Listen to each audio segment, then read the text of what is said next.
Hello everyone and welcome to Theola Gaming. Tonight we are discussing why war is a great thing, and if you disagree you can come fight me. With me here today is That Joel, sounds who like a will definitely problematic. disagree. He won't fight me though, so I win.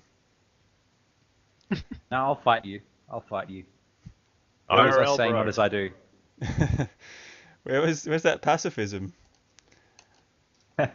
Do as I say, not as I do. Hypocrisy is okay, guys. Hypocrisy is okay on this podcast. Fair enough. You heard it here first, folks. Let's fix my sound. There we go, no sound. Um, yeah, I'm playing Total War Attila, as you can tell because it's on a title screen. Cool.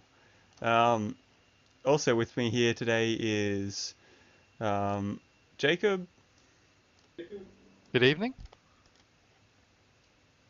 and Adam. Who exercised a great deal of restraint and didn't interrupt Jesse at all. That was you interrupting my countdown? I see how it It is. wasn't, no. Yeah. Joel, Anyway, Joel took my role tonight. I've lost a whole bunch of the replays I was going to do here. That's awkward. Oh well, I guess we watch some other ones. Um, cool. So, yes. Welcome to Technical Difficulties, the podcast. Yeah.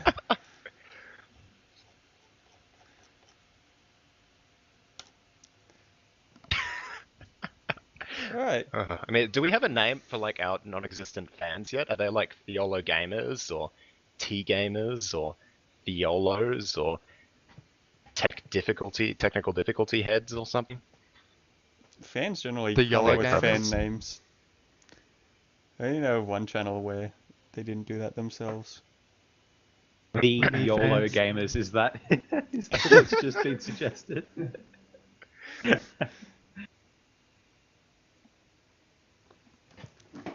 All right, yes, to the actual topic we are recording on. It has been a very focused Graphics start tonight. cards. What are they good for? Yeah, as anyone who's been watching the past 10 minutes of the stream knows. Um, so, war. Um, let's What just give is it a. good for? Absolutely nothing. Yeah. Well, I was going to say give us a general outline of our position, and I think Joel just did. And my general outline is uh, basically, I reckon just war theorem is pretty good, and sometimes war is necessary for that. Adam? First of all, do we have like what's the definition of war in this case? Are we in like war between two governments? Is that what I just for, I don't know, clarification purpose. My answer probably won't change, but There's just for different those wars. listening. I don't know. Like is a civil war the same as a intergovernmental war, like a international war? Well, it's all large scale killing, which, as far as I know, is the definition of war. Fair enough. Well, my answers tonight will probably be quite similar to Joel's in that I think war is a horrific waste of human life and resources. And if it comes to the point the only way to solve your problem is violence, then you've failed. All the other guys have. All right, Jacob? Was not exactly a nice thing or anything worth glorifying. However, unfortunately, and sadly, it's sometimes necessary or less bad than the other options. That's essentially my TLDR.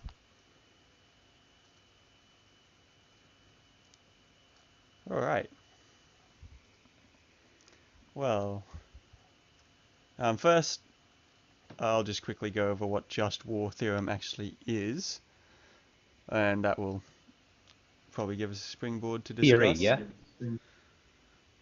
So, from the 1992 Catechism of the Catholic Church, the points are that, and just this is when a war can be considered just and like justifiable and an okay option. So the damage inflicted by the aggressor on the nation or the community of nations must be lasting, grave, and certain.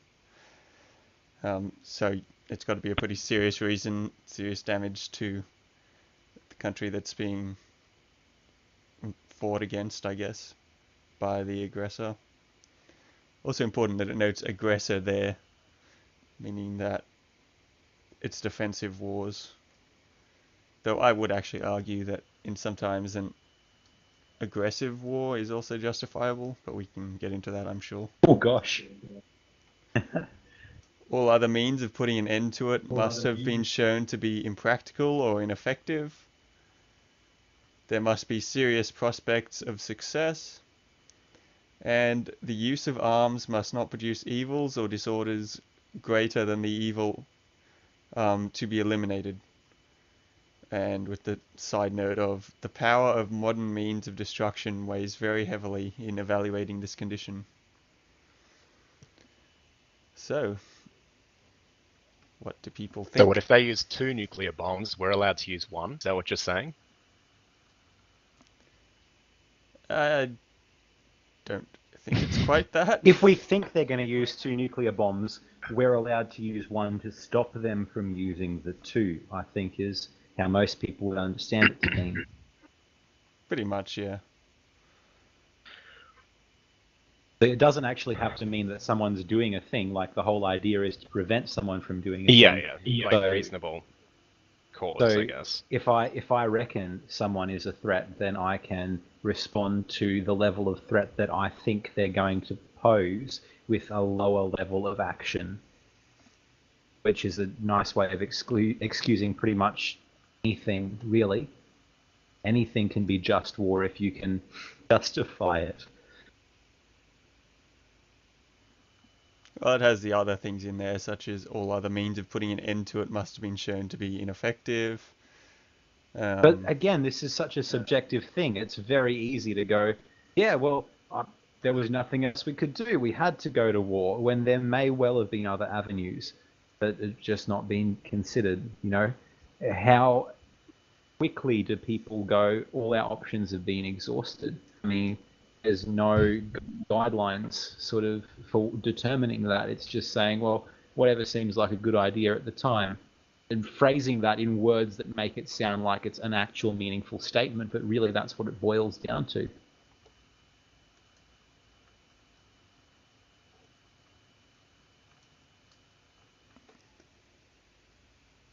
Well, that's generally true. It's not like most human or moral action comes down to a nice, easy to define code. You have information, you do the best you can with that information at the time you have it. You can misuse information and you can get information wrong, but does that mean you should just not act? I don't think it does. Well, in the case of this just war idea, though, I mean, that's the whole point of this is basically going, oh, well, as Christians, we know what Jesus had to say about fighting, and we know what Paul had to say about responding to violence with violence. We know the consistent teaching of the New Testament on the subject, but we also really like the idea of fighting. So how can we make it seem morally defensible while taking up a position that is completely at odds with the clear teaching of Scripture?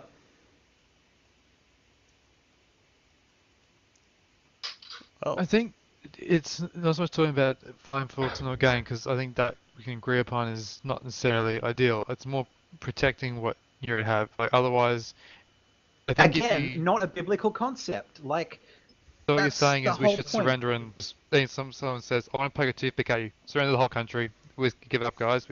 It's it. Game over, guys. Is that you don't what- have. What it means is that fighting back is not an option. Resisting evil is not an option for a Christian. So we should surrender. What did the early church do when they were persecuted? They accepted it. They went, "This is a good thing."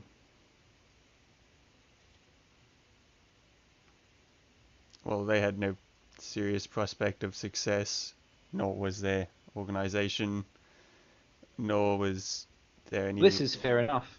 But again, you look at the early history of the church, and for centuries, Christians felt that they were not able to fight in war. As in, to the point where I've read statements from early church leaders that are talking about if someone who's a Christian even expresses an interest in becoming a soldier. This was how hardline the early church's stance on violence was.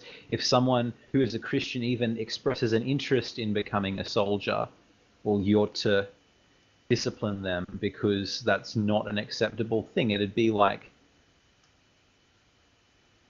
and it wasn't until the church started to gain political and social power, suddenly the idea of, oh, well, we could fight now. We could actually do some things with violence, that people started going, well, how can we explain away what the scriptures say and what we've been doing up until this point?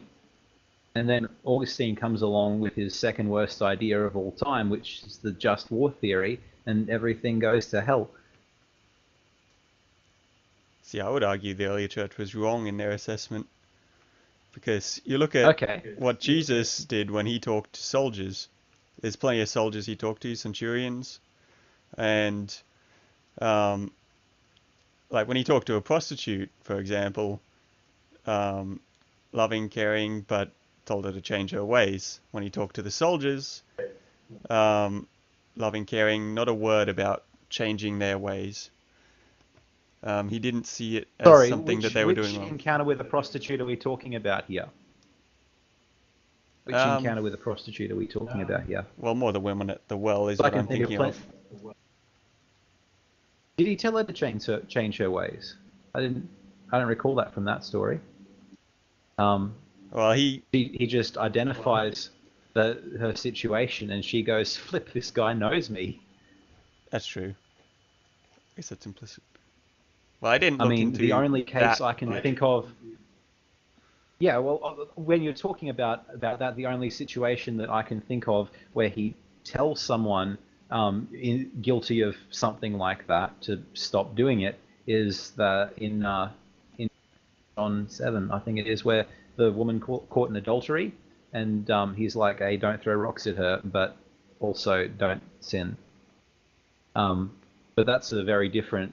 The whole context for that, and even the authenticity of that story, is debated, and the whole context is different to the context in which he encounters the centurion and other military figures, and when he encounters people who are in sin, he doesn't always call them out on it. In fact, Zacchaeus, for instance, who was a tax cheat and a thief, he goes, I'm going to have some food at your house. And then Zacchaeus is like, I feel really bad about what I've done, so I'm going to give all this money that I've stolen back to the people that I took it off. And Jesus is like, that's really good. But, he's not pushing him to get to that point, or if he did, it's not recorded in the text. So, does that mean it's okay to be a tax cheat until you feel that, maybe I shouldn't do that? No, the same way, just because Jesus doesn't overtly confront military figures doesn't mean that it's okay to fight, because Jesus' teaching clearly shows, love your neighbors, do good to those who hurt you, bless those who curse you, pray for those who mistreat you. This idea of the Christian response to injustice and violence and abuse is not violent action and it's not inaction. The Christian response to all of these things is love, and I can't see how war can ever be a loving act, can ever be a Christian act. I can't think of like a family thing. So if my family's getting, hurt violently, is it loving for me to sit there and just watch it happen?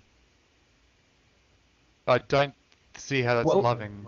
No, and did I say watch it happen? No. How can you respond in a loving way to the people who are hurting your family? Stop them hurting your family I mean, the thing is, by whatever means you need to. Protecting your family. Like Corinthians 13 in the whole love does this, love never fails, etc. It's got love always protects. So how can you love the people who are attacking them? How can you love them? What's the loving thing to do to them in that situation? Well, I guess stop them from continuing their action. Okay, and so how can you do that in a loving way? Well, essentially. You can't always. Well, think about it. Don't cop out. How can you do that in a loving way? Be quick and painless. There's a few. It's difficult. It's difficult to do it. Talk about ideological things practically. Like there's an ideological, there's a utopian view, but there's also a practical. It's not always like that. You don't always have situations where you can. Yeah, sometimes living like Jesus is counterintuitive and difficult and really takes effort. So we shouldn't bother in those cases, right?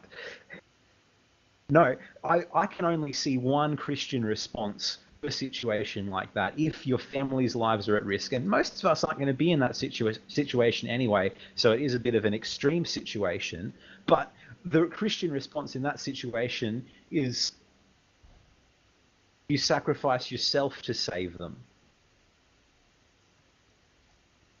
And if that won't save them? That doesn't stop that you're not going to then you're going to be with God anyway, so to die is gain, okay? Like, it's not a bad thing. The first century Christians who were having their homes raided by soldiers and that sort of thing, what did they do? They willingly surrendered to the people who wanted to kill them. That's the Christian response to someone trying to kill you, is if all else fails, let them kill you rather than doing anything to hurt them. And it's a hard thing. I don't know what I'm going to do if I'm ever in that situation, and I pray that I will never be in that situation. But the only justifiable response that I can see in the teachings of Christ and in the teachings of Scripture is to die is gain, and if that's what happens, then that's what happens. I can see it from like an individual point of view. I just find it really hard to justify if it's other people's lives that we're responsible for. Well, are the other people's lives, the other people whose lives you're responsible for, are they also Christian? Not necessarily. That's well, if why not, it's hard to justify. It's really hard. Yeah. They can respond how they respond, but we can't take people's lives. We can't respond to violence with violence. Like, there is nothing in the New Testament that justifies that response. So we're supposed to just let people's lives be taken when we can prevent it. Is that not also causing a life? Well, prevent it at what cost? Prevent it at what cost? A lesser than the cost that they would inflict. In like this war thing, my understanding is that war is still not a good thing, but if it involves the net privation of life, and particularly those who are innocent of that conflict, that's a big point to raise as well. Is that just by surrendering, you also surrender those who are completely innocent of the conflict as well, regardless of what faith they have. So that's difficult to do as well. Got to keep that in mind. I mean, it's not an easy discussion. It's not, I guess, yeah, it's tough because you have an ideology that you want to keep. I fully agree. If there's a way to not have any war, that's awesome. But then what And about innocents and stuff, in non-conflict participants, civilians? Some have no faith, some have faith, and everything between. for me, I can only respond as a Christian and say, I can't be violent. Violence is not an option. You know, I can rationalize it in my head and go, apart from the Bible, this makes some degree of sense. Maybe there's a way that I can use violence to prevent violence in a way that less violence is done overall. But I can't guarantee that's going to happen. My reasoning is flawed. And at the end of the day, Jesus says, don't do that. Jesus also says, bring a sword with you when you travel. What's the So sword Luke for? 22:35 to 38. Then Jesus asked them, when I sent you without purse, bag, or sandals, did you lack anything? Nothing, they answered. He said to them, but now if you have a purse, take it, and also a bag. And if you don't have a sword, sell your cloak and buy one. It is written, he was numbered with the transgressors, and I tell you that this must be fulfilled in me. Yes, what is written about me is reaching its fulfillment. But then, it's like the next chapter, or not far down the track, old mate brings out his sword and lops off this fella's ear, and Jesus is like, nah, put your sword away, and heals the dude's ear. I feel as though that's whatever Jesus means when he's talking about that in the context of that meal, they're trying to defend their friend from people who seek to harm him, and his response is, don't defend me, put your sword away, and I'm going to heal this person who's going to be instrumental in my murder. That's because his murder had to happen. Matthew 26:54. But how then would the scriptures be fulfilled that say it must happen in this way, after that incident? Okay, so what's to say other things don't have to happen? Certain things are prophesied, so there's that. And he also called it. He also kind of just had the Last Supper where he declared what was going to happen, pretty much. War is also prophesied at the end of the millennial period in Revelation. Not to mention we're skipping out the entire Old Testament here. Well, yeah, we're skipping out the Old Testament because that's irrelevant to us as Christians. Jesus goes, this is how it used to be, but this is how you're to live. I mean, irrelevant may be too strong of a word, but point being is, this is the way that we are called to live now. This is the person who we're called to follow, and I find no justification in his teachings aside from one possible interpretation of that passage, ignoring everything else Jesus ever said about violence. I mean, if you can find some explicit New Testament justification for using violence to defend yourself or others, then show it to me and I'll take it on board, but I've not seen it, and as far as I'm aware, it doesn't exist. As a ruler, there is. Romans 13, partway through 4. For rulers do not bear the sword for no reason. They are servants, agents of wrath, to bring punishment on the wrongdoer.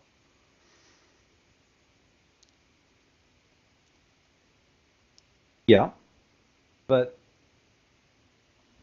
even in that circumstance, I mean, for Christians in that time, the practice was, if you're ever in a position where you have that authority, you don't exercise that authority. And for non-Christians who are in that position, okay, God can use them in that way, but God does not use us in that way. We're to live differently. We're not like the world. We don't adopt, we don't wage war as the world does. We don't fight against earthly things. We fight against spiritual things. This is the whole way through. Also, the whole way through is there is punishment for sin, justice. must be done, as much as mercy must be done, including But it's not our death and it's not destruction our of the place. unrighteous. It's not our place to be the instruments of that. As Christians, we believe it's God who does justice and God who punishes the wrongdoer and God who makes these things happen. And we are not in a place to have the knowledge or the ability to make God's decisions for him. We don't get to kill people. In the Old Testament, we were told to.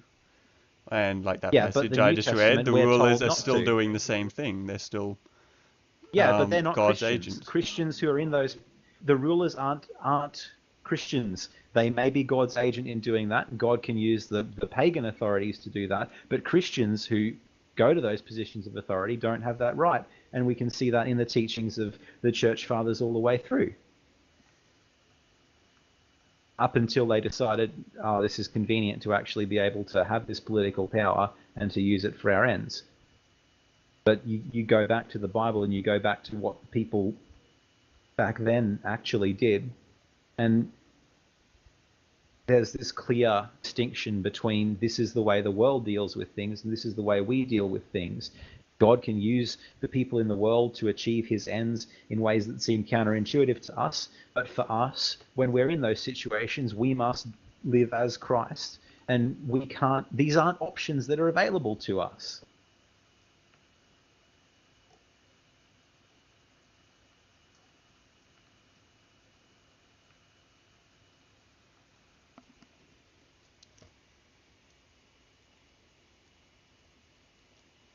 So other than turn your cheek on your enemy, what are your other non-violent verses? Do you know them off the top of your head? Off the top of my head, I think now I'm gonna have to look them up. Yeah, no, keep talking while I look up some things. All right. So yeah, crux of my argument is love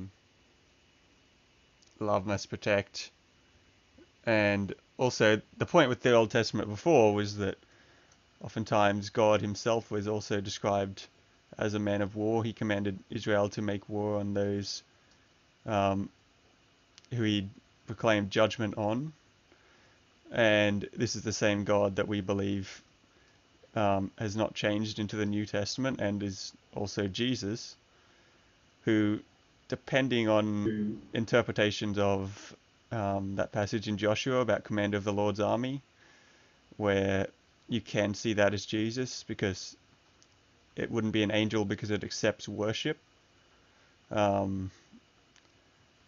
So Jesus himself may have been commander of the Lord's army.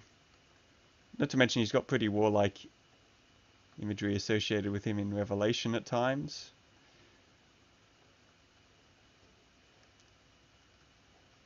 Like, I see war as something that, while a terrible thing with a great human cost, can sometimes prevent an even greater human cost, and sometimes war